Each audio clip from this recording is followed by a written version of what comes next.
A monk in a forgotten monastery garden discovered the mathematical rules that govern all life on Earth. He did it with peace, patience, and a level of obsessive record-keeping that would make a modern data scientist weep with joy. Then he died, his work ignored, buried in an obscure journal that almost nobody read. It would take 35 years for the world to realize what had been lost. This is the story of Gregor Mendel, not the sanitized textbook version, where a kindly friar putters around counting wrinkled peas. The real story, the one where a poor farmer's son fights his way into education through sheer stubborn will, where a man fails his teaching exams twice, gets rejected by the academic establishment, and responds by conducting one of the most meticulous scientific experiments in history, where breakthrough discoveries are met with polite indifference and die with their creator, only to explode into relevance decades later and rewrite biology forever. We're going to follow Mendel from the fields of Moravia to the cloistered gardens of an Augustinian monastery. We'll watch him breed 28,000 pea plants over 8 years. We'll see him discover the laws of inheritance that Darwin desperately needed but never found. And we'll understand why his revolutionary work vanished into obscurity for a generation, only to become the foundation of modern genetics when the world was finally ready. The year was 1822. Europe was still recovering from the Napoleonic Wars. The Habsburg Empire stretched across Central Europe, a patchwork of languages and peoples held together by imperial bureaucracy and the Catholic Church.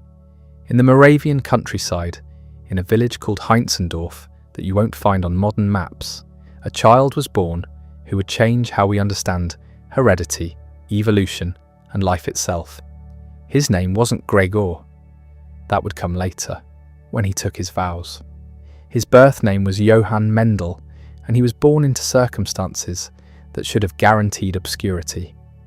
His father Anton was a peasant farmer who worked land he didn't own, paying rent to a landlord in labour and crops.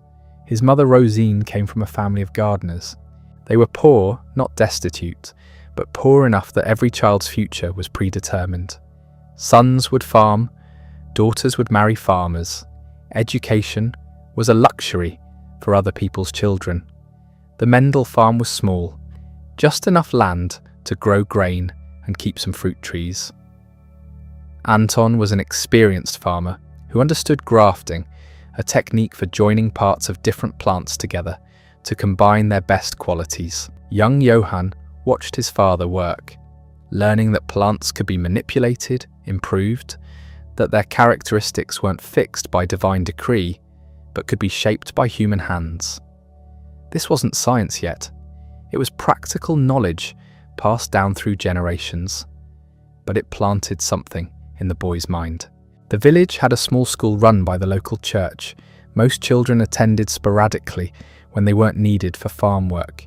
Johann was different. His teacher, a man named Thomas Makita, noticed immediately that this farmer's son had an unusual mind. The boy absorbed information like dry ground soaking up rain. He asked questions that other children didn't think to ask. Why did some apple trees produce better fruit than others? Why did children sometimes look like their grandparents instead of their parents? These weren't the questions of a future farmer. Makita did something remarkable. He convinced Anton and Rosine to let Johann continue his education beyond the village school. In a society where class determined destiny, where a peasant's son becoming anything other than a peasant was almost unthinkable, Mendel's parents made a sacrifice that would echo through scientific history. They would pay for their son to attend gymnasium, the secondary school that prepared students for university. It would cost money they didn't have and labour they couldn't spare. At 11 years old, Johann left home for the town of Lipnik. The gymnasium was a different world. Here were the sons of merchants, minor nobility, the educated class. And here was a farmer's boy with a thick rural accent and worn-out clothes. The curriculum was classical, designed for future priests and civil servants. Latin, Greek, philosophy, mathematics. Johann discovered that his mind, which had seemed merely curious in the village, was actually exceptional. He excelled at mathematics and physics. Numbers made sense to him in a way they didn't to other students. But excellence didn't pay tuition. His parents sent what they could, but it was never enough.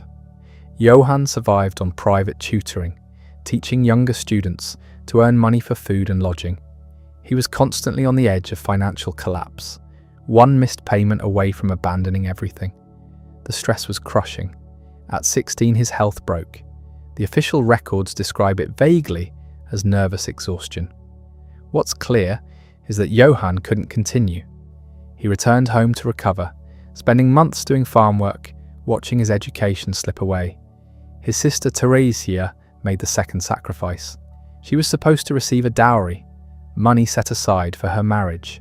Instead, she gave it to her brother. This wasn't a small gesture. In their world, a woman without a dowry had limited marriage prospects. Theresia was betting her future on Johann's potential. With this money, he returned to gymnasium and graduated in 1840. He was 18 years old, educated beyond his class, and had absolutely no idea what to do next. The obvious path was university. Johann enrolled at the Philosophical Institute in Olomouc, a preparatory program for the University of Vienna. He studied philosophy, physics, and mathematics. He was brilliant at all of them. He also starved. The tutoring income wasn't enough. He couldn't ask his family for more money they didn't have. His health collapsed again. The pattern was becoming clear. Johann's mind could handle any intellectual challenge thrown at it, but his body and circumstances kept betraying him. In 1843, at age 21, Johann Mendel faced a decision that would determine everything. He couldn't continue as he was. He needed financial security, access to education, and time to pursue his growing fascination with the natural world. One institution offered all three if he was willing to pay a particular price. The monastery. The Abbey of St. Thomas in Brunn wasn't your stereotypical medieval cloister of silent monks copying manuscripts. It was something stranger and more interesting, an intellectual powerhouse disguised as a religious institution. The Augustinians who ran it were known throughout the Habsburg Empire as educators and scholars. They taught at the local technical school. They conducted research. They had an excellent library and, crucially, they had gardens. The abbot was a man named Cyril Knapp, and he had a vision. He believed the monastery should engage with modern science, should contribute to knowledge, should be more than a place of prayer and contemplation. He recruited men who could think, who asked questions, who wouldn't be satisfied with ancient authorities when observation could provide better answers. When Johann Mendel applied to join the order, Knapp saw exactly what he was looking for. Entering the monastery solved Johann's immediate problems. He would have food, shelter, and security. He would have access to education. He would have time to study. The price was celibacy, obedience, and a new name. Johann Mendel became Gregor Mendel, a novice in the Augustinian order. He was 21 years old, and he had just made the decision that would accidentally change the world. The early years in the monastery were focused on theology and preparation for priesthood.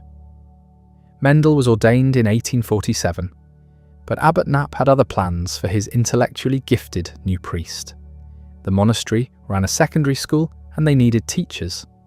Knapp sent Mendel to teach at the gymnasium in Znojmo. It seemed straightforward. Mendel was brilliant. He had the education. Surely he could teach teenagers basic subjects. He failed spectacularly. Not at the teaching itself, his students apparently liked him, but at the bureaucracy of teaching. The Habsburg Empire required teachers to pass a formal examination for certification. In 1850, Mendel travelled to Vienna to take the exam. It covered natural history and other subjects. He failed. Not barely failed, definitively failed. The examiner's reports noted that his knowledge was insufficient in several areas. One examiner wrote that Mendel lacked the necessary insights into zoology and botany.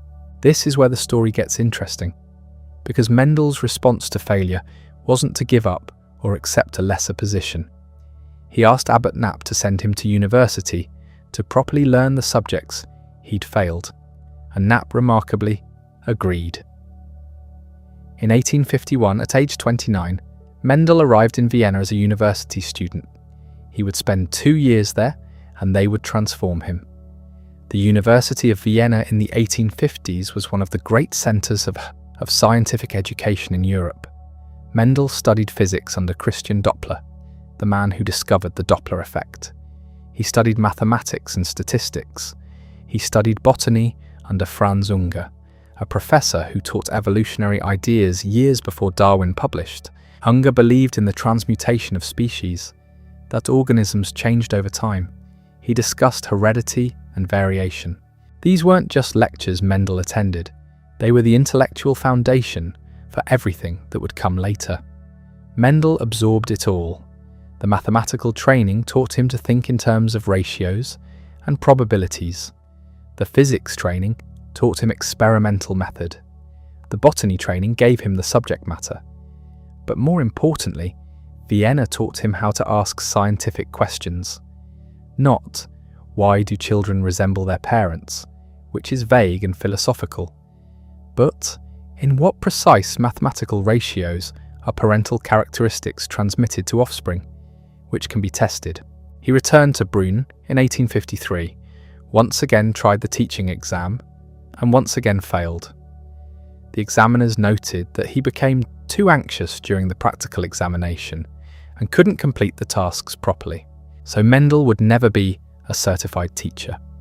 He would spend the rest of his career as a substitute teacher at the technical school, without official credentials, without the recognition that his education merited. The establishment had rejected him twice. Fine, he would do his work anyway. The monastery gave him something better than certification. They gave him the experimental garden, 22 meters by 35 meters of land that would become the birthplace of genetics, and they gave him time to think, to plan, to begin asking the question that would consume the next decade of his life. What are the mathematical laws governing inheritance? By 1854, Mendel was beginning preliminary experiments, not with peas yet, that would come later. First, he tested the waters with other plants, learning techniques, figuring out what worked. He was 32 years old, an uncredentialed teacher in a provincial monastery garden, completely unknown to the scientific world.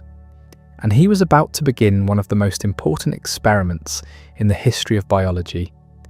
But before we get to the peas, before we see Mendel counting wrinkled seeds and tall plants and yellow pods, we need to understand what question he was actually trying to answer. Because it wasn't the question you think. Mendel wasn't trying to understand genetics, a word that didn't exist yet. He wasn't trying to prove anything about genes or chromosomes, concepts that wouldn't be discovered for decades. What he was trying to understand was something both simpler and more profound. Whether inheritance followed mathematical laws, whether the chaos of heredity had a hidden order, whether God had written the rules of life in numbers that human beings could read. The world in 1854 had no framework for understanding heredity. People knew that children resembled their parents. They knew that you could breed animals for desired traits. They knew that plants could be crossed to create hybrids. But nobody knew the rules. Characteristics seemed to blend together like paint. Sometimes children looked like perfect mixtures of their parents. Sometimes traits skipped generations. Sometimes they appeared out of nowhere. It was a confusing mess that seemed to defy systematic understanding. Darwin would publish On the Origin of Species in 1859, 5 years after Mendel began his experiments.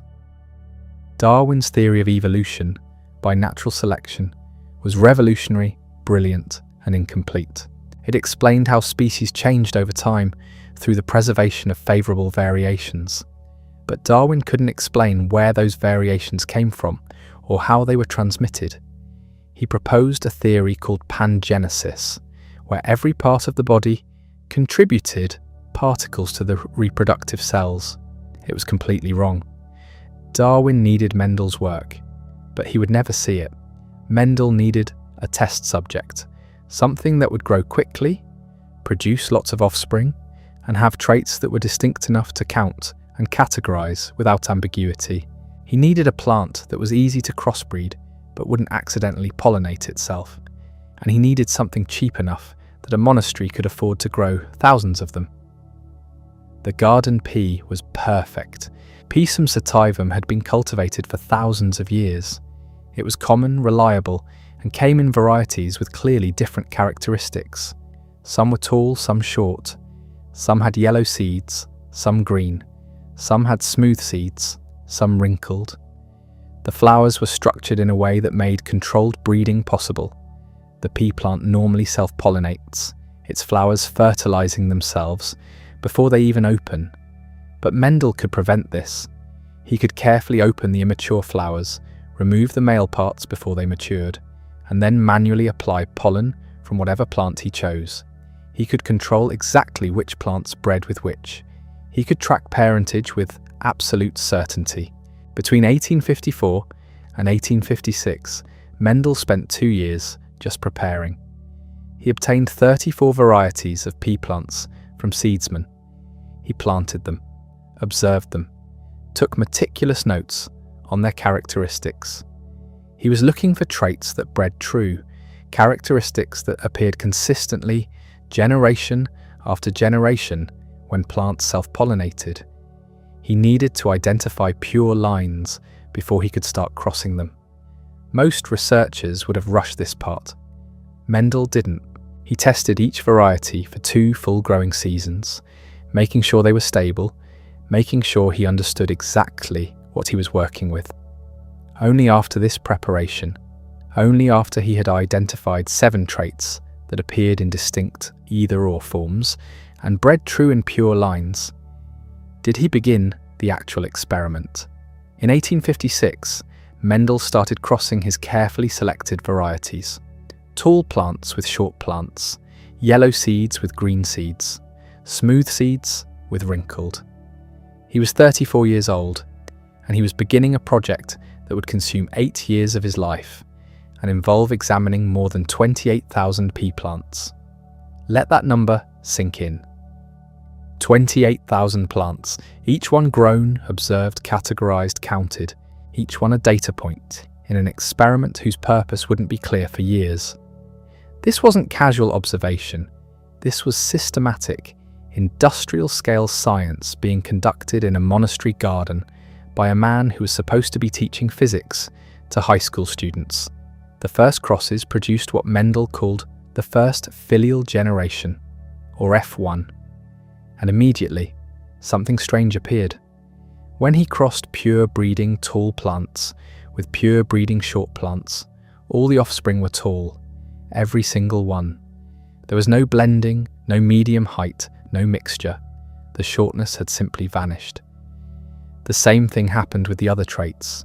Yellow seeds crossed with green seeds produced all yellow seeds in the F1 generation.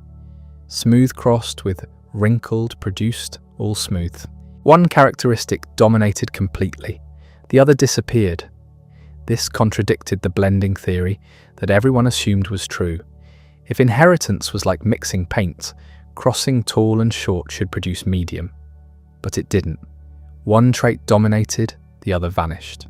Mendel called the visible trait dominant and the hidden one recessive. The terminology stuck, but here's where it gets interesting. Mendel didn't stop at the first generation.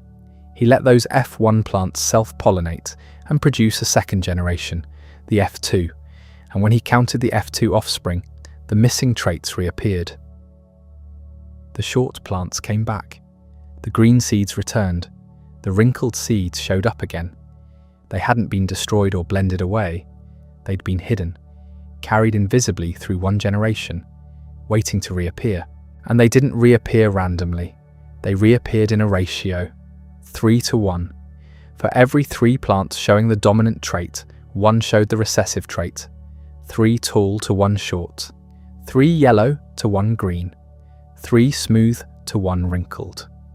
The ratio appeared again and again across different traits, across thousands of plants. It was mathematical. It was precise. It was a law. Mendel grew more generations. F3, F4, F5. He tracked the patterns. The recessive plants, when self-pollinated, bred true. They produced only recessive offspring. But the dominant plants split into two types. 1/3 bred true, producing only dominant offspring. 2/3 acted like the F1 generation, producing both dominant and recessive offspring in a 3-to-1 ratio. The numbers kept appearing, 3-to-1, 1-to-2-to-1. The ratios were mathematical, predictable, lawful.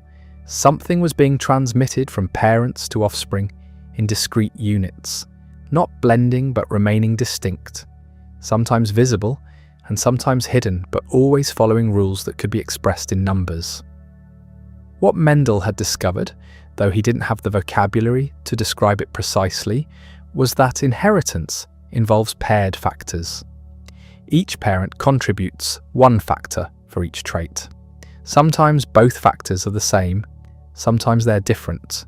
When they're different, one dominates and the other hides, but both are passed on to the next generation independently. The factors don't blend or contaminate each other. They remain distinct. He had discovered genes before anyone knew genes existed. He had discovered alleles, dominant and recessive inheritance, the law of segregation, the law of independent assortment. He had discovered the fundamental architecture of heredity, and he had done it by counting peas. The experiment was absurdly labour-intensive. Consider what it meant to examine 28,000 plants. Each one had to be grown from seed, protected from weather and pests, carefully observed at the right developmental stage. The crosses had to be done by hand, opening flowers that were only receptive for a brief window, removing stamens, applying pollen with a small brush, marking the cross, protecting the flower from accidental pollination, then waiting for seeds to develop, harvesting them, categorizing them by appearance, planting the next generation, repeating the process, and the counting. Thousands upon thousands of seeds, sorted into categories, tallied in notebooks. Mendel's eyes must have ached from it. His back must have hurt from bending over plants. His hands must have cramped from writing. Season after season, year after year, alone in his garden, growing his peas and counting his ratios, while the monastery went about its business around him. Nobody was watching. Nobody knew what he was doing. There was no grant funding, no research team, no laboratory infrastructure. Just a monk in a garden, asking a question that nobody else thought to ask in quite this way. What are the mathematical laws of inheritance? By 1863, 7 years into the experiment, Mendel had his answer. He had his delta, his ratios, his patterns.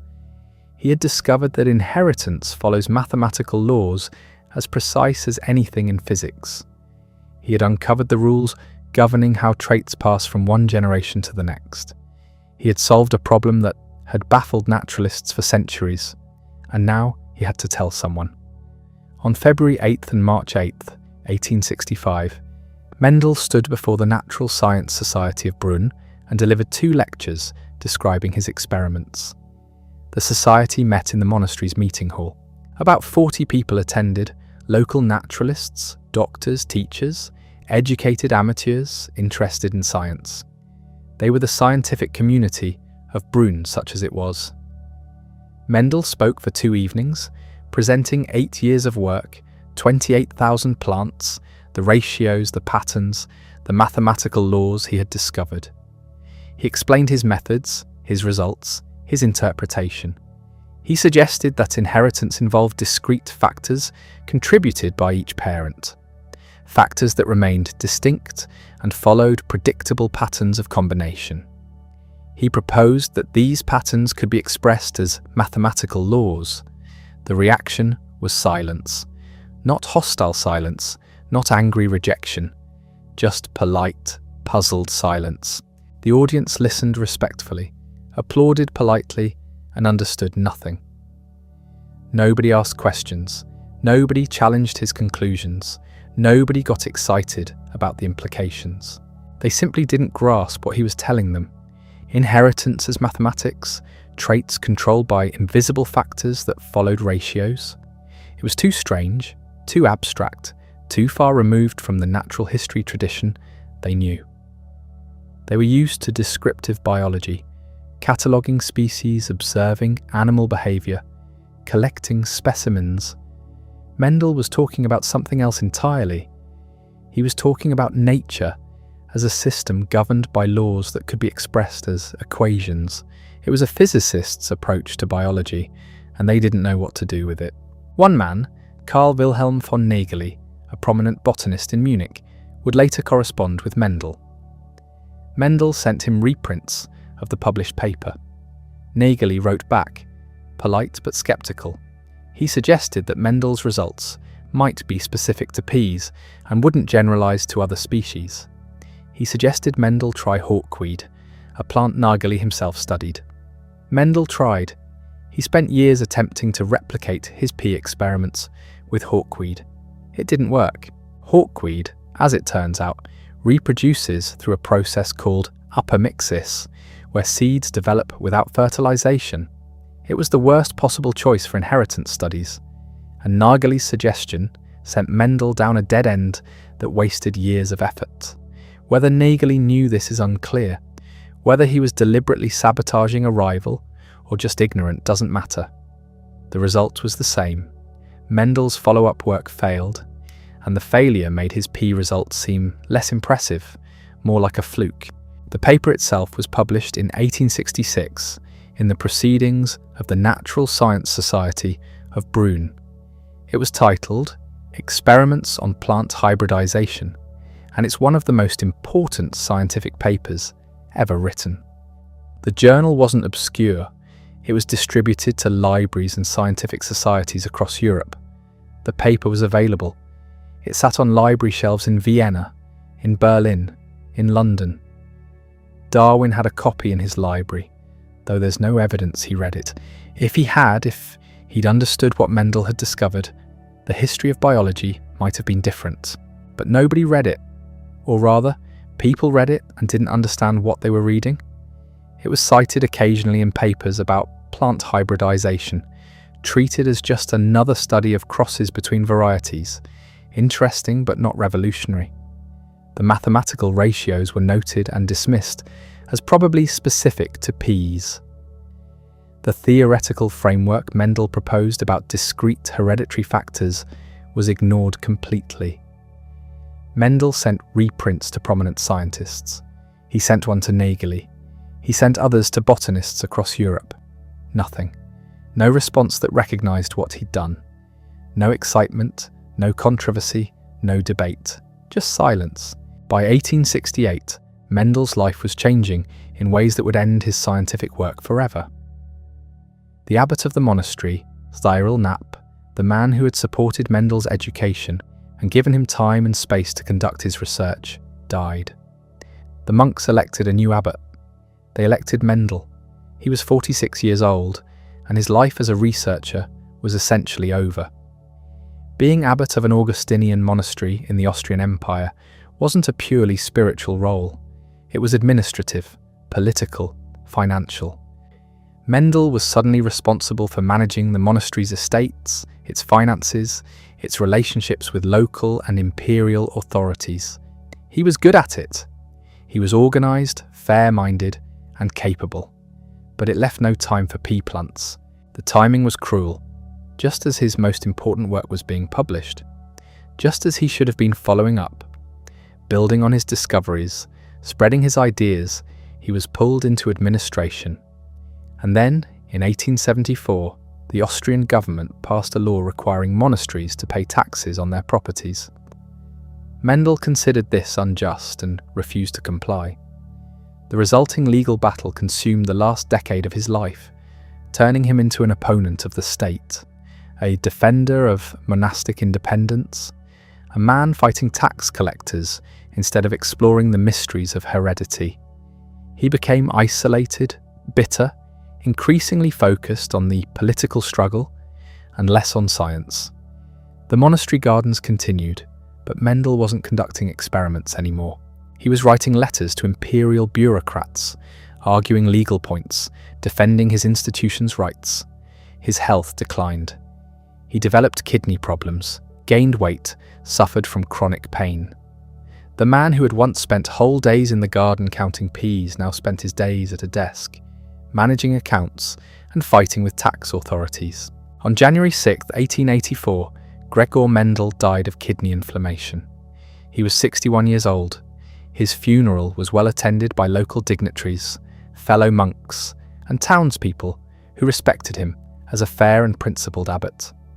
Nobody mentioned peas, nobody talked about 3-to-1 ratios or discrete hereditary factors. The obituaries praised his administrative skills and his defense of monastic rights. Science wasn't mentioned.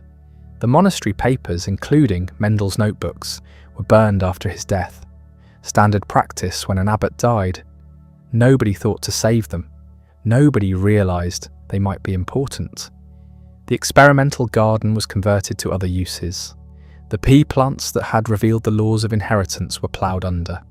Mendel's work vanished almost completely, preserved only in those published papers that nobody read, sitting in libraries across Europe, waiting. 16 years passed. The papers sat in libraries, university collections in Vienna, Berlin, Munich, journal volumes on dusty shelves that students occasionally pulled down for other reasons, flipping past Mendel's article to find whatever they were actually looking for. The ratios were there, the data was there, the theory was there. Everything needed to understand inheritance, documented with mathematical precision, and nobody saw it. But the problems Mendel had solved weren't going away. By the late 1890s, biology was pushing hard against the same questions. How does heredity work? Why do offspring resemble parents? What determines which traits pass down? The old theories weren't holding up. Blended inheritance, the idea that parental traits mixed like paint, kept running into contradictions. Darwin himself had struggled with this. If traits blended, variation should disappear over generations. But it didn't. New traits kept appearing. Old traits kept showing up after skipping generations. Something fundamental was missing from the picture. 3 scientists, working independently in 3 different countries, were closing in on the answer. None of them knew about Mendel. None of them knew about each other's work. But all 3 were running similar experiments, counting ratios, seeing patterns. Hugo de Vries was a Dutch botanist working at the University of Amsterdam. He was studying evening primrose plants, crossing varieties, tracking traits, and finding ratios that looked strangely consistent. 3-to-1 kept appearing. Not always exactly, but close enough that it couldn't be coincidence.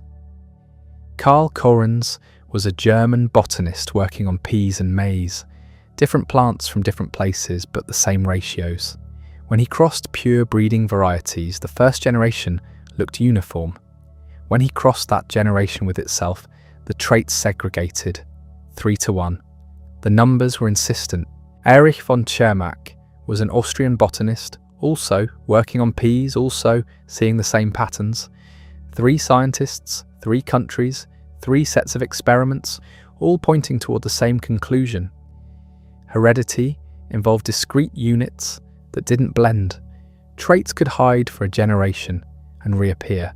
The ratios were mathematical. De Vries was the first to publish. In March 1900, he released a paper describing his findings. He'd worked out that hereditary factors must exist as separate units, that they must segregate during reproduction. That offspring receive one factor from each parent. He called them pangens, borrowing from Darwin's term. The paper was careful, detailed, based on extensive experiments. It was ready to make him famous. But before it went to press, something happened. De Vries was checking the literature, making sure nobody had beaten him to these ideas. Standard practice before publication. And he found Mendel. Actually, he didn't find Mendel directly. He found someone citing Mendel. Then he tracked down the original paper. And there it was.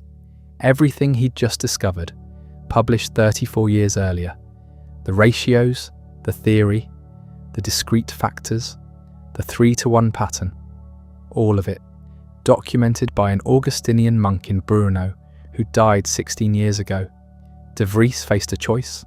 He could pretend he'd never seen Mendel's paper. Nobody else seemed to know about it. He could publish his work as original, become famous for discovering the laws of heredity, and probably get away with it. Or he could acknowledge Mendel and share the credit with a dead monk. He chose acknowledgement, kind of. The paper that went to press in March 1900 included a brief reference to Mendel's work at the end. Very brief. It mentioned that Mendel had done similar experiments with peas and obtained similar results. That was it. No emphasis that Mendel had done all this 3 decades earlier. No admission that Mendel had actually figured it out first. Just a quick citation buried in the text. Correns published in April. His paper also cited Mendel, but more honestly, Correns admitted directly that Mendel had discovered these laws in the 1860s, that the work had been overlooked, and that his own experiments were essentially confirming what Mendel had already shown. He didn't claim priority. He gave Mendel full credit. Chermak published in June. He also cited Mendel, though his paper focused more on his own experimental results. 3 papers, 3 scientists, 3 different approaches to acknowledging the dead monk. But all 3 agreed on the essential point. Mendel had gotten there first. The scientific community finally paid attention. Not to Mendel at first, but to the fact that 3 independent researchers had simultaneously arrived at the same conclusions. That suggested something real was happening. The laws of inheritance weren't speculation anymore. They were reproducible science. People started pulling Mendel's original paper off the shelves, reading it properly this time. And as they read, the reaction shifted from interest to astonishment. This monk hadn't just stumbled onto 3-to-1 ratios. He'd worked out the entire theoretical framework. He'd understood dominant and recessive traits. He'd understood independent assortment. He'd even predicted how his laws would apply to other organisms. The mathematics was clean. The experiments were carefully designed. The logic was airtight. This wasn't preliminary work that needed refinement. This was essentially correct, published in 1866 and ignored for 34 years. William Bateson, a British biologist, became Mendel's champion. He read the paper and immediately recognised its importance. He began promoting Mendel's work, translating it into English, explaining it to colleagues. Bateson was the one who suggested calling the hereditary factors genes, though that term wouldn't become standard for several more years. He was also the one who insisted that this field needed a name. He called it genetics. The rediscovery of Mendel's work triggered an explosion of research. Scientists started testing his laws on every organism they could think of. Fruit flies, mice, chickens, snapdragons, wheat, corn. The ratios kept appearing. 3-to-1 for single traits, 9-to-3 to 3-to-1 for 2 traits. The patterns held across species, but as researchers dug deeper, complications emerged. Mendel's laws worked beautifully for the traits he'd studied, but some traits didn't follow his ratios. Some seemed to blend after all. Some were influenced by multiple factors. Some changed depending on the environment. The real picture of heredity was messier than Mendel's peas suggested. This led to a split. Some scientists embraced Mendelism enthusiastically, seeing it as the foundation for understanding all inheritance. Others remained skeptical, pointing to the exceptions and arguing that Mendel's laws were too simple. The debate got heated. Papers were written, attacking and defending Mendelism. Conferences featured arguments between the 2 camps. Biology was fragmenting into Mendelians and anti-Mendelians. The missing piece was the physical mechanism. Mendel had proposed that discrete hereditary factors existed, but he hadn't known what they were or where they lived. That question remained wide open. The answer was hiding in plain sight, literally. Scientists had been looking at it under microscopes for decades without understanding what they were seeing. Inside every cell, visible when the cell was preparing to divide, were structures that chromosomes. Thread-like objects that appeared, doubled, separated, and disappeared back into the nucleus. They'd been described, drawn, named, but nobody knew what they did. Walter Sutton was a graduate student at Columbia University, studying grasshopper cells. In 1902, he noticed something interesting. Chromosomes came in pairs, just like Mendel's factors, and during the formation of reproductive cells, the pairs separated, just like Mendel's factors. Each sperm or egg got one chromosome from each pair, just like Mendel's factors. Theodor Boveri, a German biologist, was noticing the same things in sea urchin cells. Working independently, both scientists published papers in 1902 proposing that Mendel's hereditary factors might actually be physical structures on chromosomes. The chromosome theory of inheritance was born. It made perfect sense. If genes lived on chromosomes, that explained why they segregated during reproduction. When chromosomes separated into different reproductive cells, the genes went with them. The physical mechanism matched Mendel's mathematical predictions exactly. But proving it required more than logic. Scientists needed to show that specific traits were linked to specific chromosomes. That meant finding organisms where they could track both chromosomes and traits simultaneously. Enter the fruit fly. Thomas Hunt Morgan was a professor at Columbia who'd been skeptical of Mendelism. He thought Mendel's laws were too neat, too mathematical, too good to be true. So he decided to test them rigorously, looking for exceptions that would prove they didn't apply universally. He chose Drosophila melanogaster, the common fruit fly, as his experimental organism. The choice was brilliant. Fruit flies were tiny, cheap, easy to keep in laboratory jars. They reproduced fast. A new generation appeared every 2 weeks. They had only 4 pairs of chromosomes, simple enough to track under a microscope. And they had lots of visible traits that varied. Eye colour, wing shape, body colour. Perfect for genetic studies. Morgan set up what became known as the Fly Room at Columbia. A small laboratory packed with milk bottles full of fruit flies, all carefully bred and tracked. He started crossing different varieties, looking for traits that would violate Mendel's ratios. Instead, he kept confirming them. The ratios appeared again and again. 3:1, 9:3 to 3:1, exactly as predicted. Morgan, the skeptic, was becoming a convert. Then in 1910, something unusual appeared. A male fly with white eyes. Every other fly Morgan had seen had red eyes. This was a spontaneous mutation, a change in the hereditary material that produced a new trait. Morgan bred the white-eyed male with red-eyed females. All the offspring had red eyes. That fit Mendel's pattern. Red was dominant, white was recessive. Then he bred those offspring together. The second generation showed red and white eyes in a 3:1 ratio. Still following Mendel's laws. But something else was happening. All the white-eyed flies were male, none were female. That was strange. If eye colour was inherited according to Mendel's laws, it shouldn't matter whether the fly was male or female, unless eye colour was somehow connected to sex. Morgan knew that sex itself was determined by chromosomes. Females had 2 X chromosomes, males had 1 X and 1 smaller Y chromosome. What if the gene for eye colour was located on the X chromosome? That would explain everything. Males only have 1 X chromosome. If that X carried the recessive white-eye gene, the male would have white eyes because there was no second X to mask it. Females have 2 X chromosomes. They'd need 2 copies of the recessive gene to show white eyes. With only 1 copy, the dominant red-eye gene on the other X would mask it. Morgan published his findings in 1910. He'd proven that a specific gene was located on a specific chromosome. The chromosome theory of inheritance wasn't speculation anymore. It was demonstrable fact.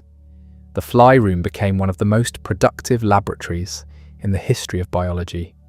Morgan and his students mapped genes onto chromosomes, showing which genes were linked together because they sat close to each other on the same chromosome. They discovered crossing over, where chromosomes swap pieces during reproduction, shuffling genes into new combinations. They worked out the mathematical relationships between gene distance and recombination frequency. By the 1920s, genetics had transformed from a hypothesis about peas into a rigorous science with physical mechanisms, mathematical laws, and predictive power. Mendel's laws were no longer controversial, they were fundamental. But here's what's strange. Mendel's ratios were actually too perfect. Modern statisticians who've analysed his published data have pointed out that the numbers match the expected ratios more closely than probability would predict. If you flip a coin 1,000 times, you expect about 500 heads, but you won't get exactly 500. Mendel's data was too close to the theoretical predictions. There are 3 possible explanations. 1. Mendel unconsciously biased his counting, seeing what he expected to see, rounding ambiguous cases toward the predicted ratio. 2. He cherry-picked his data, publishing only the experiments that worked out cleanly. 3. He adjusted his numbers after the fact to make the point clearer. We'll never know which explanation is correct. The notebooks burned after his death. All we have are the published papers. But the statistical analysis suggests that something about Mendel's process wasn't entirely straightforward. Does that matter? Not really. The laws are correct regardless of whether Mendel's specific numbers were perfectly honest. Thousands of subsequent experiments have confirmed the ratios. The theory holds. If Mendel massaged his data to make the pattern clearer, he was massaging it toward truth, not away from it. The bigger question is why his work was ignored for so long. It wasn't hidden. The journal was available in major libraries. Mendel sent reprints to prominent scientists. Nageli, one of the most famous botanists in Europe, had the paper and dismissed it. The timing was wrong. 1865 was too early. Darwin's Origin of Species had been published only 6 years earlier. The biological community was still absorbing the idea of evolution, still arguing about natural selection, still working through the implications. Inheritance was recognized as important, but it wasn't yet the central question it would become. Mendel's mathematical approach was alien to the biology of his time. Botanists described plants, classified them, studied their anatomy and development. They didn't count thousands of specimens and calculate ratios. That seemed more like physics than biology. The quantitative method that would eventually transform the life sciences hadn't arrived yet, and Mendel was nobody. An Augustinian monk in a provincial city, teaching high school, working alone. No university position, no famous mentor, no network of colleagues to promote his work. When an unknown person publishes something revolutionary, it's easy to miss. When a famous professor publishes the same thing, people pay attention. But 34 years later, when 3 established scientists independently confirmed Mendel's findings, the community was ready. Darwin's ideas had been absorbed. The importance of understanding inheritance was clear. The quantitative approach was becoming more common, and 3 simultaneous discoveries suggested something real was being uncovered. Mendel became famous after death. Streets were named after him. Statues were erected. The monastery garden in Brno became a memorial site. Scientists made pilgrimages there, standing where Mendel had stood, imagining him counting his peas. He'd become the founder of genetics, the father of a science that would reshape biology, medicine, and agriculture. But the science he founded would take a dark turn. Within decades of his rediscovery, Mendel's laws would be twisted to justify some of the worst atrocities in human history. The word eugenics was coined in 1883 by Francis Galton, Charles Darwin's cousin. It comes from the Greek meaning well-born. Galton's idea was simple. If you can breed better horses, better dogs, better cattle, why not breed better humans? If traits are inherited, then you could improve the human species through controlled reproduction. Encourage the fit to reproduce, discourage the unfit. Over generations, humanity would become healthier, smarter, more capable. It sounded scientific, it sounded rational, it sounded progressive. And when Mendel's laws were rediscovered in 1900, they seemed to provide the theoretical foundation that eugenics needed. Here was proof that traits passed from parent to child in predictable patterns. Here was a mechanism. Here was mathematics. The eugenics movement exploded. It wasn't fringe pseudoscience confined to cranks and extremists. It was mainstream. It was respectable. It was supported by prominent scientists, wealthy philanthropists, and progressive reformers. Universities established eugenics departments. The Carnegie Institution funded eugenics research. The Rockefeller Foundation provided grants. Scientific journals published eugenics papers. Medical schools taught eugenics courses. The movement was particularly strong in America. Between 1907 and 1945, over 30 states passed forced sterilization laws targeting people deemed genetically unfit. The criteria were broad and subjective: mental illness, developmental disability, epilepsy, criminality, poverty, being deemed sexually promiscuous. Over 60,000 Americans were sterilized against their will.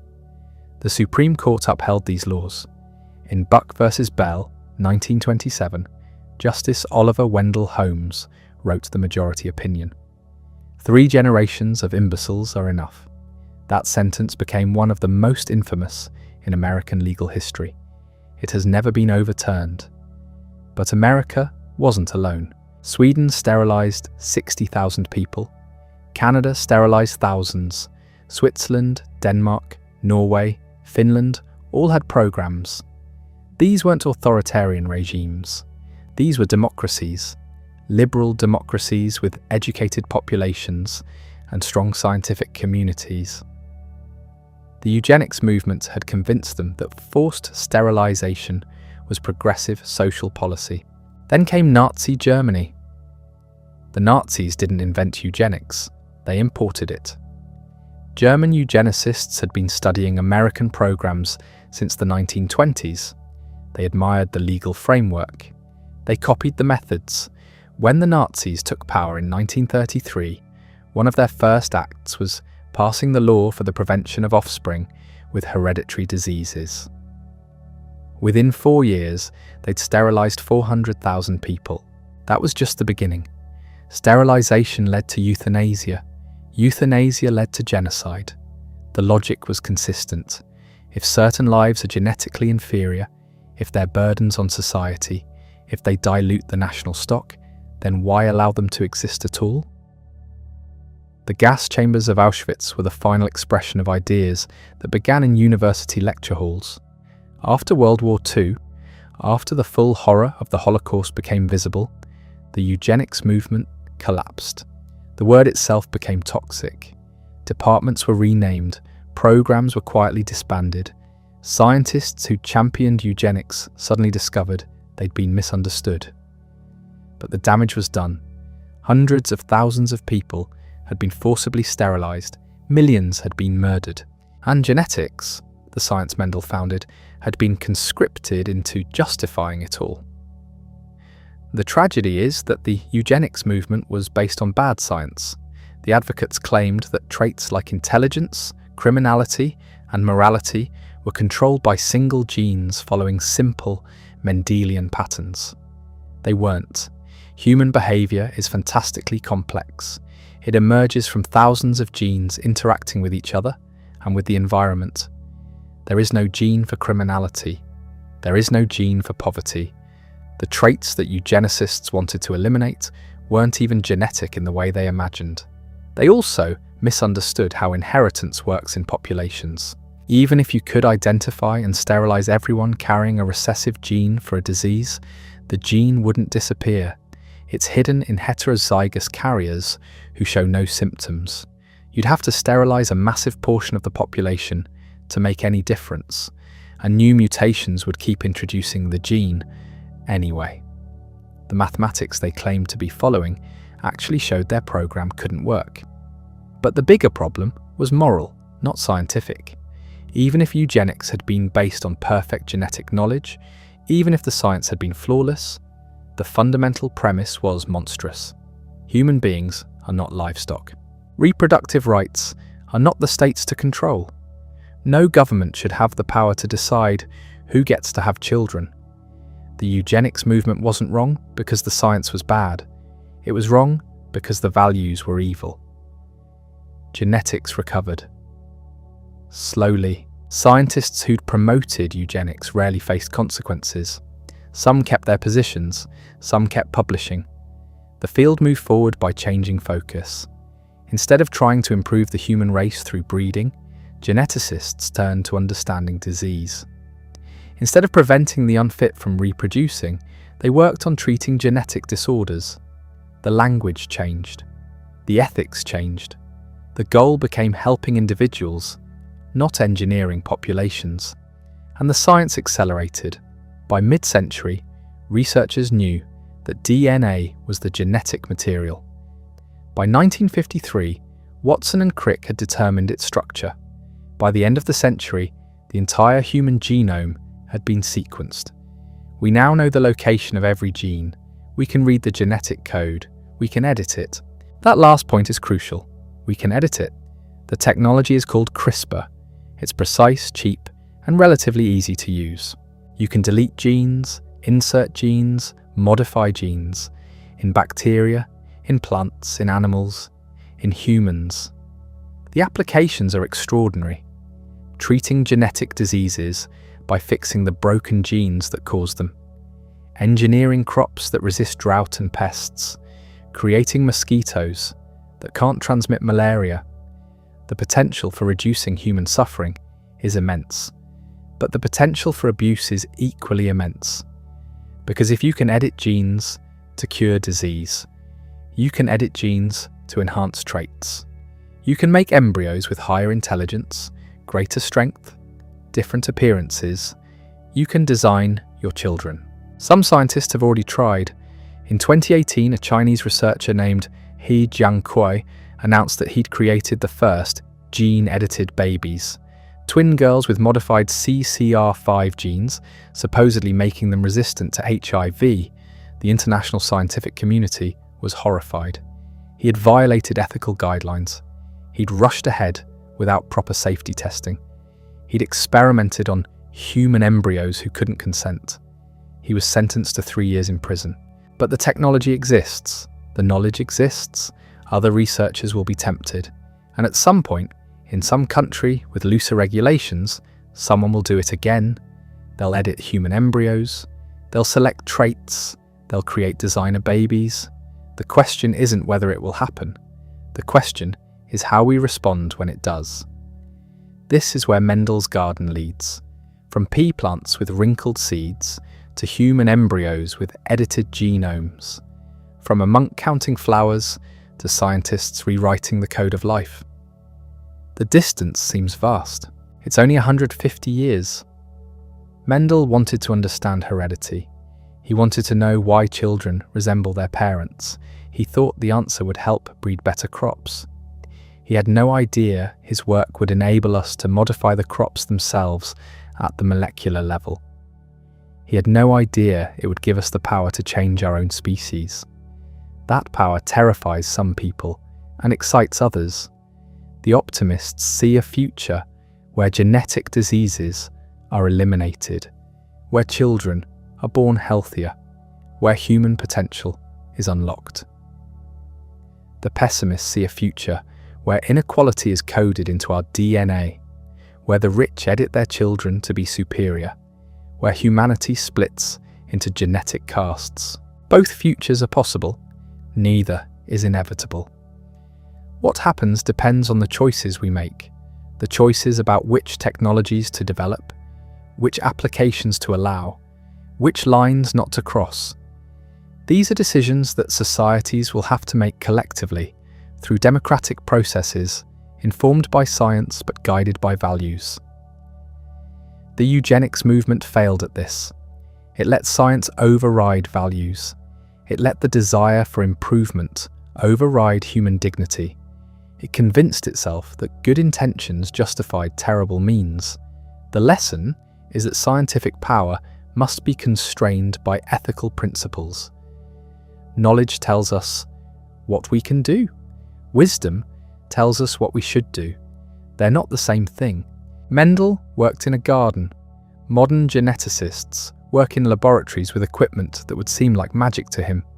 But the basic questions haven't changed. What are we? Where do we come from? How do traits pass from generation to generation? What makes us who we are? Mendel showed that heredity follows laws, that it's not mysterious or supernatural, that it can be studied, measured, understood. He opened a door. We've been walking through it ever since. The room we've entered is vast. We're still exploring it. We're still discovering what's possible. Some of those possibilities are beautiful. Understanding genetic diseases means we can develop treatments. Gene therapy is curing conditions that were once death sentences. Sickle cell anemia, certain forms of blindness, some cancers. These aren't theoretical future benefits. They're happening now. Children who would have died are living healthy lives because we understand how genes work. Some of those possibilities are disturbing. The same techniques that cure disease could be used for enhancement. The same tools that fix broken genes could optimize normal ones. Where's the line between therapy and enhancement? Between treating disease and designing desired traits? These aren't easy questions. Reasonable people disagree. And some of those possibilities are still unknown. We've sequenced the human genome, but we don't fully understand it. We know where the genes are, but we don't always know what they do. We can read the code, but we can't always predict how changing one part affects the whole system. Biology is complicated. Genes interact. The environment matters. We're still learning. Mendel thought he was studying pea plants. He was studying the foundation of life itself. He thought he was answering a narrow question about hybridization. He was answering the broadest possible question about inheritance. He thought his work might improve agriculture. It did that. But it also created a new science, transformed medicine, and gave humanity the power to rewrite its own genetic code. Would he be proud of what we've done with his discovery? Parts of it certainly. The understanding of disease, the ability to help people, the pure knowledge gained. Would he be horrified by other parts? The eugenics movement, the forced sterilizations, the Holocaust? Almost certainly. Would he be awed by how far we've come, by the technologies we've developed, by the sheer scope of what we now know? Undoubtedly. But Mendel was a humble man, a monk who taught high school and tended a garden. His ambitions were modest, his methods were simple. He counted seeds and calculated ratios. He didn't discover DNA or invent gene editing or sequence genomes. He just showed that heredity follows patterns. That was enough. That was everything. Because once you know there are patterns, you can search for the mechanism that creates them. Once you know traits are inherited in predictable ways, you can ask what physical substance carries them. Once you have the questions right, you can start finding answers. Mendel asked the right questions. The answers took longer, but they came. The garden in Brno is still there. The monastery still stands. Tourists visit. They walk through the grounds where Mendel grew his peas. They take photographs. They read the plaques. Most of them know the basic story. The monk who discovered genetics, the forgotten genius, the laws that bear his name. Few of them know about the forced sterilizations. Few of them think about gene editing or designer babies. Few of them connect the pea plants to the cutting edge of modern biotechnology. But the connection is direct. It runs from that garden to every genetics laboratory in the world. From those peas to the Human Genome Project. From Mendel's ratios to CRISPR, science builds. Each discovery becomes the foundation for the next. Mendel's work enabled Morgan's. Morgan's work enabled Watson and Crick's. Watson and Crick's work enabled everything that followed. The chain is unbroken, The garden connects to the laboratory. The 19th century connects to the 21st. The monk counting seeds connects to scientists editing embryos. And the questions keep multiplying. As our power grows, so does our responsibility to use it wisely. That's the paradox Mendel would never have imagined. He gave us knowledge, knowledge gave us power, power gave us choices, and choices demand wisdom. Consider what's already happening. Gene therapy is treating diseases that were once death sentences. Children born with severe combined immunodeficiency, bubble boy disease, can now live normal lives. Adults with inherited blindness are regaining sight. Cancer patients are receiving treatments tailored to their specific genetic mutations. These aren't science fiction scenarios. They're happening now in hospitals around the world, but the same technologies raise harder questions.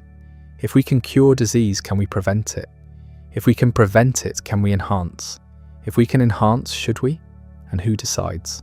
In 2018, a Chinese scientist named He Jiankui announced he'd edited the genes of human embryos, creating the first genetically modified babies. Twin girls, born with altered DNA, meant to make them resistant to HIV. The international response was swift and furious. He was condemned by scientists worldwide, investigated by Chinese authorities, and eventually imprisoned. The consensus was clear: he'd crossed a line. But where exactly is that line? And can we hold it as the technology becomes cheaper, easier, more accessible? Some countries are writing laws, others are forming ethics committees. International bodies are drafting guidelines. Everyone agrees we need rules. Nobody agrees on what those rules should be. The technology moves faster than policy. Understanding outpaces wisdom. We can do things before we know whether we should. Here's what makes this different from previous technological revolutions. When humans invented the atomic bomb, the power to destroy was concentrated in a few hands. Governments controlled nuclear weapons. The decision to use them or not was made at the highest levels. Gene editing isn't like that. The tools are becoming democratized. CRISPR kits can be ordered online. Community labs teach the basics. The knowledge is spreading. The power is diffusing. That changes everything. You can't regulate what everyone can do. You can't control knowledge once it's out. You can't put the genie back in the bottle. The question isn't whether gene editing will be used widely. It will. The question is how. Optimists see a future where genetic diseases disappear, where cancer becomes manageable, where aging itself might be slowed or reversed, where human potential is maximized. They point to the good that's already happened, the lives saved, the suffering prevented. They argue that restricting research means accepting preventable deaths, that refusing to use these tools when we have them is its own kind of crime. Pessimists see something darker, a world divided between the genetically enhanced and the natural, where parents who can afford it give their children advantages that go beyond good schools and tutors, where inequality becomes biological, where evolution itself splits into two paths. They point to history, to eugenics, to every time humans thought they could improve the species and ended up creating horror. Both visions are possible, neither is inevitable. What happens depends on choices we make now, on laws we write, on values we prioritize, on whether we can learn from past mistakes while embracing future possibilities. Mendel would probably say we're overthinking it. He was a practical man. He believed in observation, experimentation, careful measurement. He didn't agonize about implications. He did the work and reported the results, but he lived in a simpler time. When understanding inheritance meant better crops, when genetics was about peas, not people, when the power to change genes existed only in breeding programs, not laboratories. We don't have that luxury. We know too much. We can do too much. And with that knowledge and power comes an obligation to think hard about consequences, to consider not just what we can do, but what we should do. to balance benefit against risk, to weigh individual freedom against collective well-being, to remember history while not being paralyzed by it. The strange thing is how fast this happened. Mendel published in 1866. His work was rediscovered in 1900.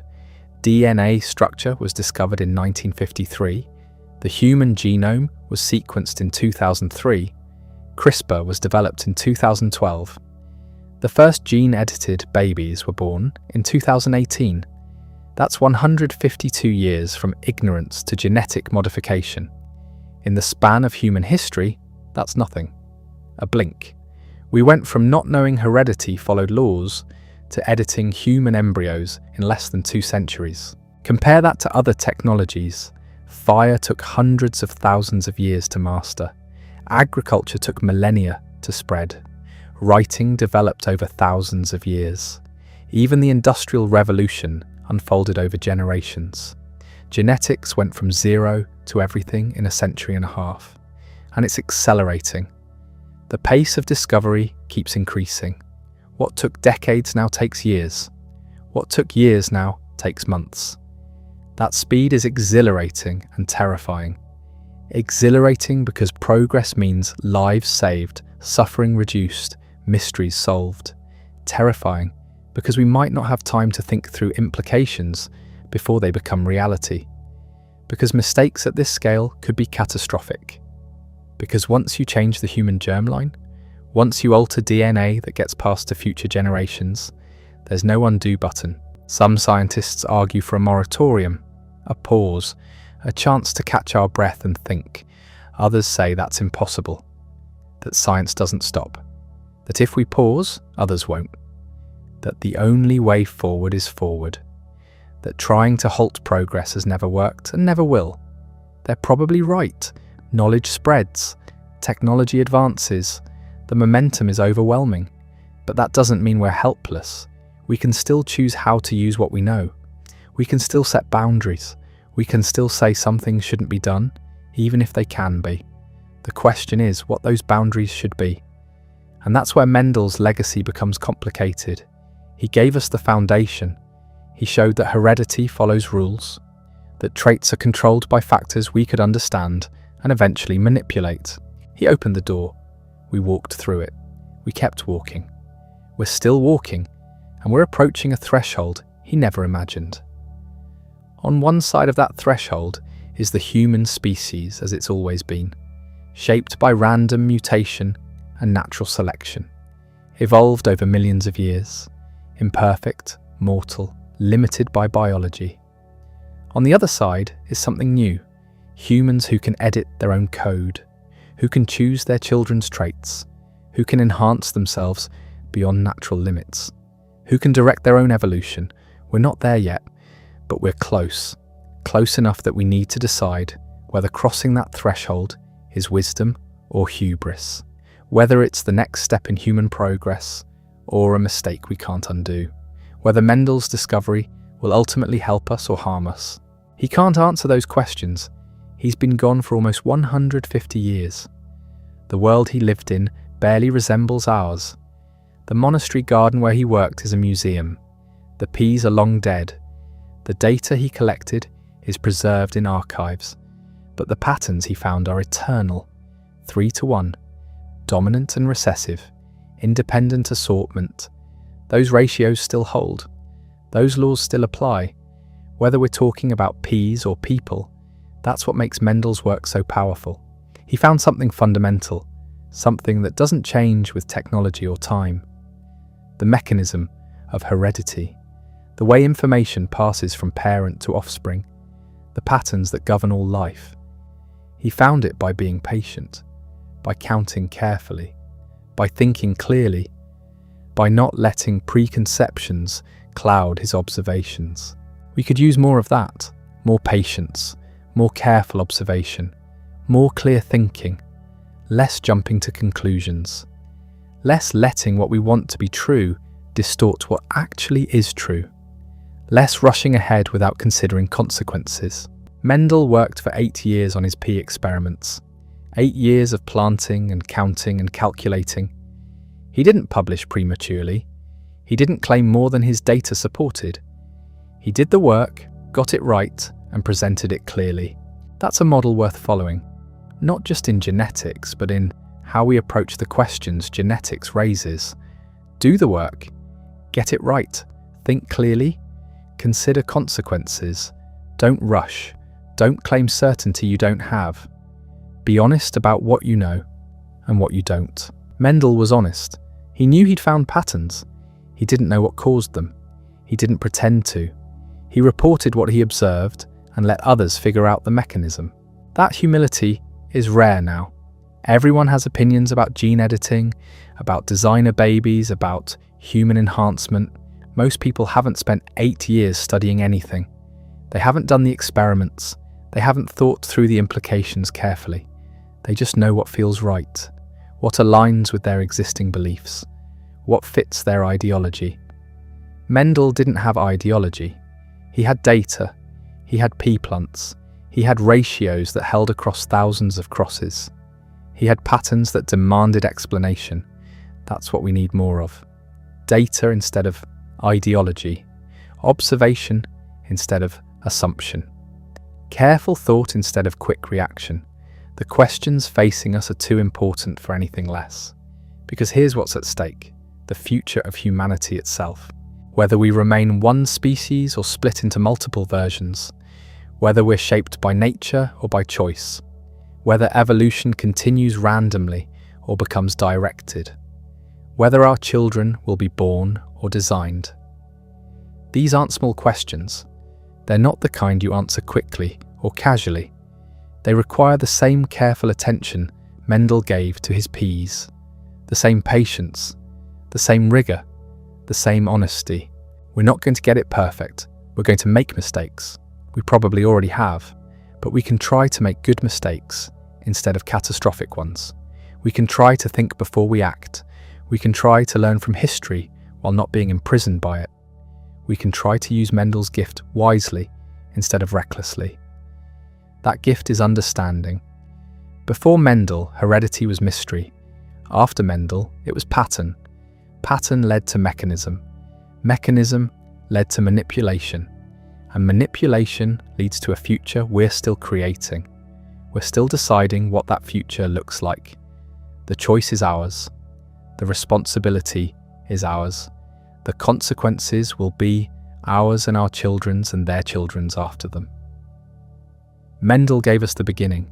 He gave us the foundation. He gave us the first glimpse of how heredity works. What we build on that foundation is up to us. What we do with that knowledge is our choice. Whether we use it to heal or to harm, to help or to divide, to make us more human or less. That's not written in any genetic code. That's written in our choices, in our values, in our wisdom or lack of it. The garden in Brno can't answer those questions. The monastery can't guide us. Mendel's papers can't tell us what to do. They can only tell us what is, the patterns, the rules, the laws of heredity. What we do with those laws is entirely up to us, and that might be the most important part of Mendel's legacy. Not just what he discovered, but what his discovery forces us to decide.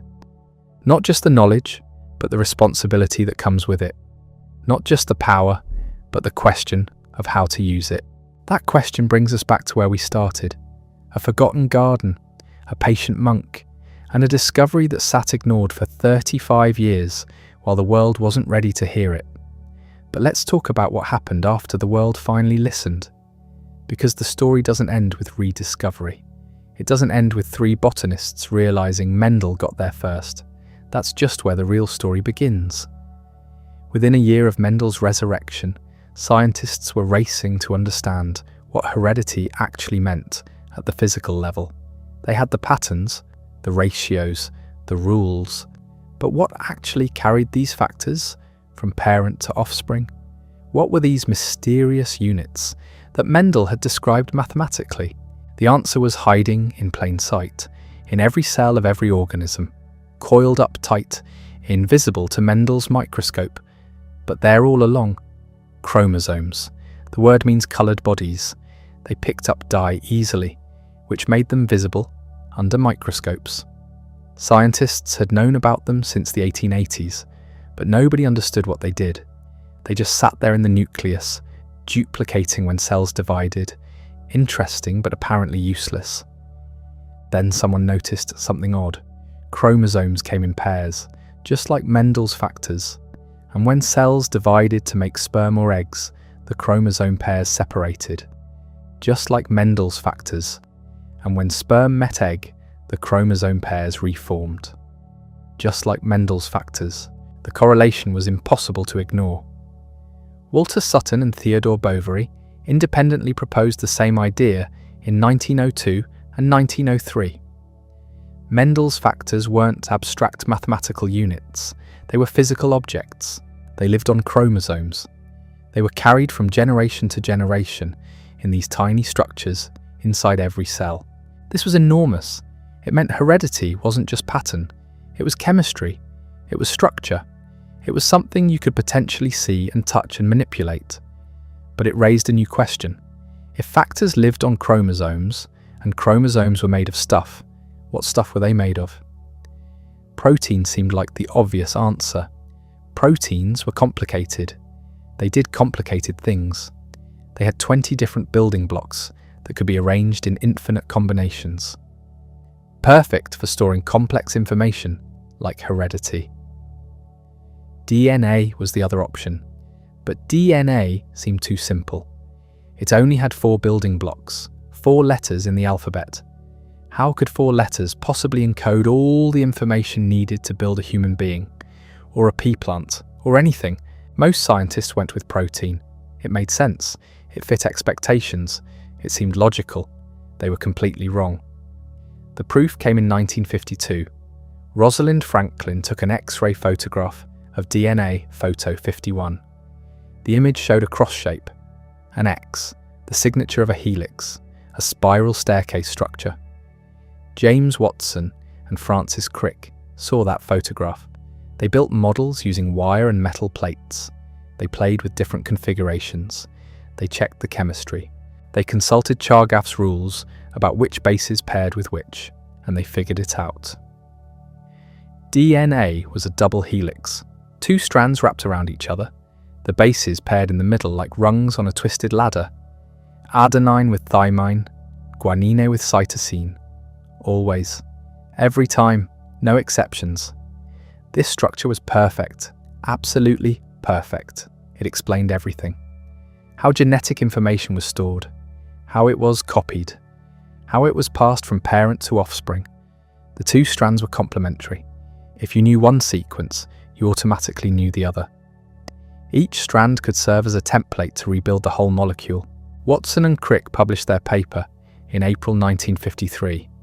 It was barely a page long. The understatement of the century appeared in the second to last sentence. It has not escaped our notice that the specific pairing we have postulated immediately suggests a possible copying mechanism for the genetic material. Translation. We just explained how life reproduces itself. They won the Nobel Prize. They became famous. They changed biology forever. And they did it by standing on Mendel's shoulders. His patterns pointed to particles. Those particles led to chromosomes. Chromosomes led to DNA. DNA led to the double helix. Each step built on the last. Each discovery enabled the next. But Franklin never got her Nobel. She died of ovarian cancer in 1958. She was 37. The Nobel isn't awarded posthumously. Watson and Crick got the credit. Franklin got footnotes. Sound familiar? Different century. Same problem. Scientific credit is complicated. Now we knew what genes were made of. DNA. 4 bases arranged in specific sequences. Those sequences encoded information. But what information? And how was that information read? The answer came in pieces. Different labs, different approaches, different people, all contributing parts of the puzzle. George Gamow proposed that the genetic code worked in triplets. 3 bases coded for 1 amino acid. The math worked out. 4 bases taken 3 at a time gave 64 possible combinations. more than enough to specify the 20 amino acids that make up proteins. Marshall Nirenberg cracked the first codon. He made synthetic RNA with only one base, uracil repeated over and over. He added it to a cell-free system that could make proteins. It produced a protein made entirely of one amino acid, phenylalanine. UUU meant phenylalanine, one word in the genetic dictionary deciphered. Hargobind Khorana synthesized more complex RNA sequences. He figured out more codons, more words, more meanings. By 1966, the entire genetic code was solved. Every 3-base combination matched to its amino acid. Start codons, stop codons, the complete instruction manual for translating DNA into protein. This was Mendel's factors at the molecular level. The A allele for yellow seeds made an enzyme that produced yellow pigment. The A allele had a mutation that broke the enzyme. No enzyme meant no pigment meant green seeds. The dominant allele wasn't magic, it was just a working copy. The recessive allele was a broken copy. That's why 2 broken copies showed the recessive trait.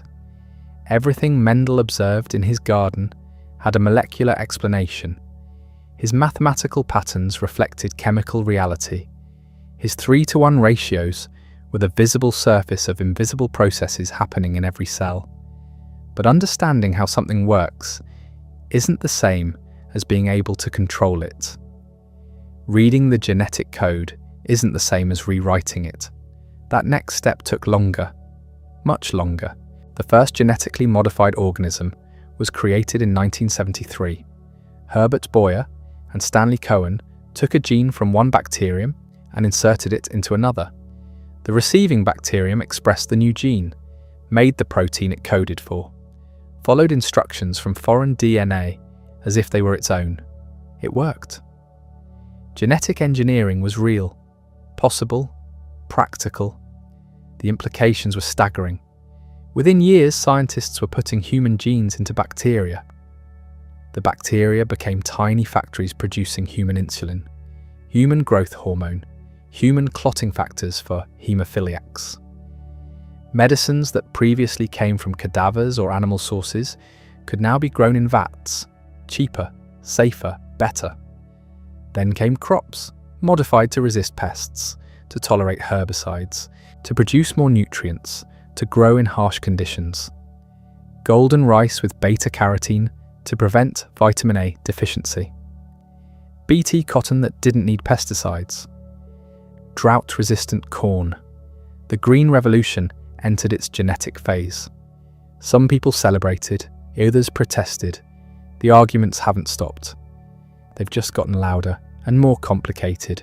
Here's what nobody disputes. Genetic modification works. We can edit genes, we can move them between species, we can turn them on or off, we can change what they do. The technology is real and getting better fast. CRISPR arrived in 2012. Clustered regularly interspaced short palindromic repeats. A bacterial immune system repurposed as a gene editing tool. It's precise, it's cheap, it's easy to use. Compared to older methods, it's like going from a typewriter to a word processor. Jennifer Doudna and Emmanuel Charpentier developed the technique. They won the Nobel Prize in 2020. They also immediately started worrying about what they'd created, because CRISPR works in any organism, including humans, including human embryos. The capability exists. The question is what we do with it. China answered first. In 2018, He Jiankui announced he'd edited the genes of twin girls before birth in embryos, making them resistant to HIV. The scientific community reacted with horror. He had crossed a line, edited the human germline, made changes that would pass to future generations. He was sentenced to 3 years in prison. The twins are still alive, still carrying edited genes, still part of an experiment nobody consented to. But the genie is out. The capability exists. Other scientists have edited human embryos for research, not for implantation, not to make babies, but to study, to learn, to prepare. Because genetic diseases exist: Huntington's, cystic fibrosis, sickle cell anemia, muscular dystrophy, conditions caused by single gene defects that CRISPR could potentially fix. The technology could eliminate these diseases, prevent suffering, save lives. That's the promise. The risk is different: enhancement instead of therapy, editing for intelligence, for height, for appearance, for traits we can't even measure yet, designer babies, genetic inequality, a world divided between the edited and the unedited. We're not there yet. The technology isn't good enough. We don't understand genetics well enough. Most traits are complex, influenced by many genes, affected by environment. Intelligence isn't one gene, neither is personality, or athleticism, or any of the things people imagine editing. But we're learning. Fast, very fast. Every year brings new discoveries, new techniques, new possibilities, and new questions. Should we edit disease genes? Most people say yes. Should we edit enhancement genes? Most people say no. Where's the line between disease and enhancement? Nobody agrees. Is short stature a disease? What about below average intelligence? What about being prone to depression? These aren't simple questions.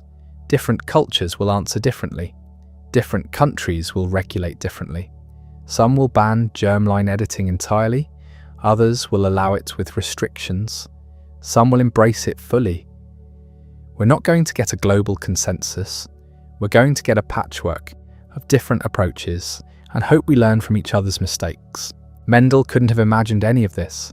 His pea plants, his mathematical ratios, his careful records. He was trying to understand hybridization, basic questions about breeding. He wasn't thinking about gene editing, about human enhancement, about the future of evolution itself. But his work made it all possible. Every step, every discovery, every technology. It all traces back to the garden, to the patterns, to the man who counted peas and saw past the randomness, to the rules underneath. That's how science works. Small questions lead to big answers. Basic research enables practical applications. Understanding how something works eventually lets you control it. The gap between knowledge and power shrinks with every generation. Mendel closed that gap, not intentionally, not completely, but enough. He gave us the beginning, the foundation, the first principles. Everything built on that. Everything came from that. The good and the bad, the cures and the concerns, the possibilities and the dangers. We're living in the world Mendel helped create. Every time a genetic test reveals disease risk. Every time a couple uses IVF to screen embryos. Every time a new gene therapy gets approved. Every time CRISPR edits another genome. That's Mendel's legacy in action. Not just the science, the consequences. His questions were simple. What happens when you cross plants? How do traits pass from parents to offspring? Can you predict the results? Those questions seemed innocent, academic, purely theoretical. They weren't. They were the first crack in a door we're still pushing open. A door that leads to capabilities our ancestors couldn't imagine. Powers that previous generations would have called godlike. Control over the very essence of what makes us human. And we're the ones who have to decide what to do with that control. We're the ones facing the questions Mendel's discovery eventually forced us to confront. Not just can we edit genes, but should we? Not just what's possible, but what's right. The garden can't answer that. The pea plants can't guide us. Mendel's papers can't tell us the right choice. They can only tell us what's real, what works, what the patterns are. The rest is up to us. Gregor Mendel died in 1884. He never knew what he'd discovered. He thought his work on heredity was interesting but incomplete. He knew the patterns existed. He'd documented them carefully. But he didn't know why. Couldn't explain the mechanism. Couldn't see the molecules. He died believing his life's work was a failure. The scientific community had ignored him. His theories went nowhere. His carefully cultivated peas produced data nobody cared about. That must have hurt. Years of work, thousands of plants, meticulous records, mathematical precision, all dismissed, all forgotten. He went back to being just an abbot, managing the monastery, dealing with administrative duties, fighting with the government over taxes. The science was behind him, or so he thought. 16 years after his death, everything changed. 1900, 3 scientists, 3 different countries, all working independently, all studying heredity, all arriving at the same conclusions. Hugo de Vries in the Netherlands, Karl Correns in Germany, Erich von Tschermak in Austria. Each discovered patterns in their experiments. Each formulated laws to explain them. Each prepared to publish groundbreaking papers. Then each discovered something else. Someone had beaten them to it. 34 years earlier, a monk in Moravia, an obscure journal, a paper nobody read. Mendel had found it first, had explained it better, had done it all with peas. The rediscovery was simultaneous, independent, undeniable. 3 scientists in 3 countries, all confirming the same thing. Mendel was right. His patterns were real. His laws worked. Heredity followed rules. Suddenly everyone wanted to read Mendel's paper. The journal that published it became valuable. Libraries scrambled to find copies. Scientists translated it into every major language. Mendel's name spread across Europe, across the world. The failed scientist became a founder. The ignored monk became immortal. But he never knew, never saw the vindication, never experienced the recognition. He died thinking his work meant nothing. That's tragic, but also strangely appropriate. Science isn't about glory, not really. It's about truth, about discovering what's real regardless of whether anyone notices. Mendel did the work because the questions fascinated him, because the patterns demanded explanation, because crossing pea plants and counting the offspring satisfied something deep in his nature. The recognition didn't matter to the work. The work was complete without it. The patterns existed whether anyone acknowledged them or not. That's what makes his story powerful. He wasn't chasing fame, wasn't building a career, wasn't trying to revolutionize anything. He was trying to understand hybridization. That's all. A narrow question, a specific problem, no grand ambitions. But narrow questions sometimes have wide implications. Specific problems sometimes reveal universal principles. Understanding one thing deeply can illuminate everything else. Mendel understood inheritance deeply, more deeply than anyone before him. He saw what others missed because he counted when others estimated. He measured when others guessed. He persisted when others gave up. And he thought mathematically when everyone else thought descriptively. That combination was unprecedented. That approach was revolutionary, not because it was complicated, because it was precise. The scientific world of 1866 wasn't ready for precision. They wanted grand theories, sweeping explanations, comprehensive systems that explained everything at once. Mendel gave them math, ratios, probabilities, predictions. It felt small, narrow, limited. They couldn't see that small and narrow was exactly what biology needed. You can't build grand theories without solid foundations. You can't explain everything until you explain something. Mendel explained something. Inheritance in peas. That's it. That's what he claimed. And because he only claimed what he could prove, the claim was unshakable. When the rediscovery happened, the foundation was already there. Solid. Tested. Ready. Everything built on it quickly. Within 5 years, scientists had extended Mendel's laws to animals, to humans, to everything that reproduces sexually. Within 10 years, they'd coined the word genetics, given the field a name, established it as a discipline. Within 20 years, they'd discovered chromosomes, seen the physical structures where genes must live. Within 40 years, they'd proven DNA was the genetic material. Within 50, they'd discovered its structure. Each step followed from the previous. Each discovery made the next possible. The chain never broke, never dead-ended, because Mendel's foundation was solid, because his patterns were real, because counting peas actually mattered. Think about that. Garden experiments in 1856, DNA structure in 1953. Less than a century, from peas to the double helix, from visible traits to molecular mechanisms, from Mendel's garden to Watson and Crick's lab. That's astonishingly fast, historical standards, that's instantaneous. And every step was built on what Mendel discovered. Not just inspired by it, actually built on it, using his principles, extending his logic, following his math. The monk who never knew he'd succeeded ended up succeeding beyond measure. His work became the foundation of an entire science.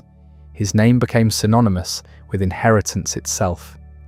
Mendelian genetics, Mendelian traits, Mendelian ratios. The vocabulary of the field carries his name forever. That's vindication on a scale he couldn't have imagined. But here's what matters more than vindication: the work itself, what it revealed, what it made possible. Mendel showed that inheritance follows rules, that biology isn't just chemistry and physics applied to living things, that there are principles specific to life, to reproduction, to the transmission of traits across generations. Before Mendel, people knew offspring resembled parents. Obviously, everyone could see that, but they didn't know why, didn't know how, couldn't predict the details, couldn't explain the exceptions. Mendel gave them the why, the how, the predictive power, the explanatory framework. He took heredity from folk wisdom to science, from observation to understanding, from description to explanation. That transformation changed everything: medicine, agriculture, evolution, human society, all transformed by understanding inheritance, by knowing the rules, by seeing the patterns Mendel first documented in peas. The Human Genome Project cost $3 billion, took 13 years, involved thousands of scientists, mapped every gene in human DNA. That project was Mendel's work continued, extended, completed, from factors to genes, from genes to DNA sequences, from patterns in peas to the complete blueprint of a human being. Straight line, no detours, all connected. When Jennifer Doudna and Emmanuel Charpentier developed CRISPR, they were using tools Mendel made possible. When he Jiankui edited human embryos, he was exploiting knowledge Mendel helped create. When genetic counselors explain disease risk, they're applying principles Mendel discovered. It all traces back. Every bit, every application, every breakthrough and every controversy. The garden contains the future, not metaphorically, literally. The experiments Mendel performed led directly to everything that came after. Could he have known? Could he have guessed? Could he have imagined CRISPR, gene therapy, designer babies, the Human Genome Project? No. Impossible. The gap was too large, the technology too distant, the implications too far-reaching. He was crossing peas, just crossing peas, counting offspring, recording ratios, trying to understand hybridization.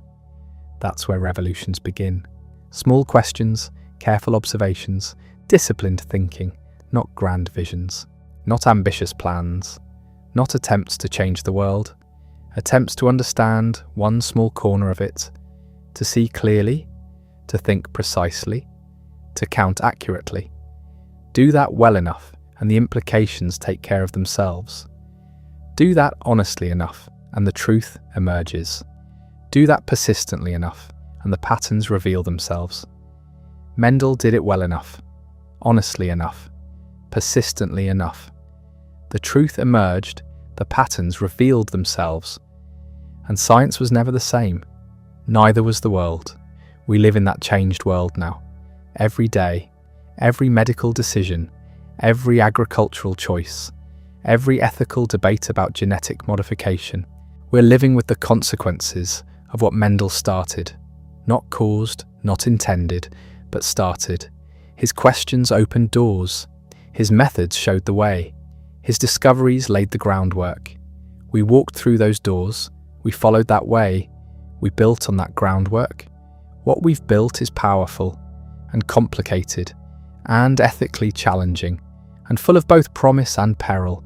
The same knowledge that enables genetic medicine enables genetic engineering. The same techniques that cure disease could enhance ability. The same understanding that helps us could change us. Fundamentally, irreversibly, in ways we can't fully predict. Mendel's P's don't tell us what to do about that. His patterns don't answer the hard questions. His laws don't provide moral guidance. They just tell us what's real. What works? What happens when you cross this with that? The rest we figure out ourselves, through debate, through experimentation, through trial and error, and hopefully learning from mistakes before they become catastrophes. That's where we are. That's the world Mendel helped create. Not the world he intended, not the world he imagined, just the world that followed from his discoveries, from his careful counting, from his mathematical analysis of pea plant crosses in a monastery garden in Moravia. Small beginnings, enormous consequences. That's how it works. That's how it always works. You don't start with grand ambitions. You start with good questions. You don't begin with revolutionary intentions. You begin with careful observations. You don't plan to change everything. You plan to understand one thing, really understand it, deeply, precisely, honestly. Do that, and sometimes everything changes anyway. Not because you forced it, because you revealed something true, something that was always there but nobody had seen. Nobody had proven. Nobody had documented with enough precision to make it undeniable. Mendel made inheritance undeniable. He made the patterns visible. He made the rules explicit. He transformed heredity from mystery to mechanism. That transformation was inevitable eventually. Someone would have done it. If not Mendel, then someone else. Later, differently, maybe better, maybe worse. But Mendel did it first, did it right.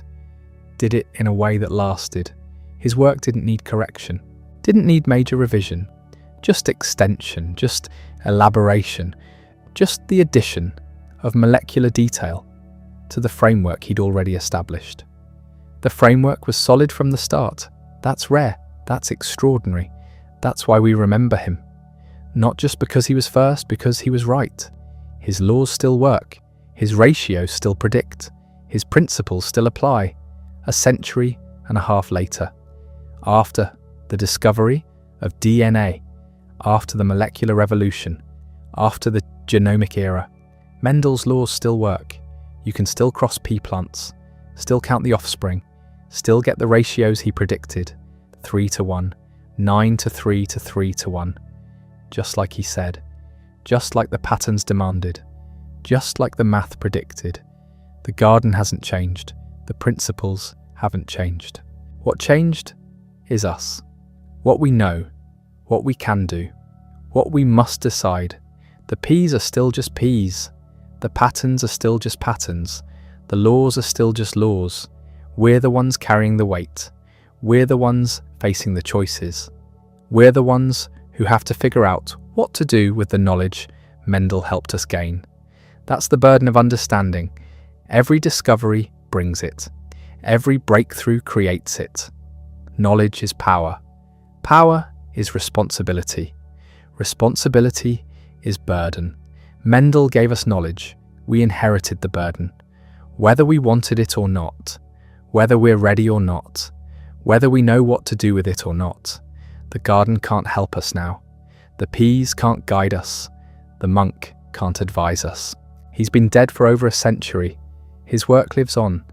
His discoveries persist. His principles endure. But the questions we face are ours alone. Questions he never asked, never imagined, never had to answer. We're on our own, with the knowledge he gave us, with the power that knowledge provides, with the responsibility that power demands. That's Mendel's legacy. Not just the science, the situation the science created, The world the knowledge changed, the future, the understanding made possible, a future we're building, right now. Every time someone edits a gene, every time someone screens an embryo, every time someone chooses genetic modification over natural selection, we're building it. Mendel started it. We're continuing it. Where it goes is up to us. The patterns are clear, the mechanisms are known, the techniques are available. The only question left is what we do with them. That's not a scientific question. That's a human one. And humans have always been better at asking questions than answering them. Better at discovering how than deciding whether. Better at gaining power than wielding it wisely. Maybe we'll learn. Maybe we won't. Maybe the garden taught us enough. Maybe it didn't. Maybe Mendel's careful approach, his disciplined thinking, his respect for evidence, maybe that transfers. Maybe that helps. Maybe counting peas taught us something beyond genetics, something about how to think, how to question, how to proceed carefully when dealing with fundamental forces. Or maybe it just taught us about peas, and everything else we had to figure out on our own. Either way, the garden is where it started, where the questions began, where someone finally looked at inheritance and saw past the chaos to the order beneath. That's what Mendel did. He found the order, he revealed the patterns, he showed us the rules. Everything followed from that. Everything built on that. Everything traces back to that. To the garden, to the peas, to the monk who counted when everyone else just looked, who measured when everyone else just guessed, who persisted when everyone else gave up. That persistence matters. That precision matters. That dedication to understanding matters. It mattered then. It matters now. It will matter tomorrow. However we use the knowledge, however we wield the power, however we answer the questions, the foundation Mendel built remains solid, tested, true. The rest is up to us.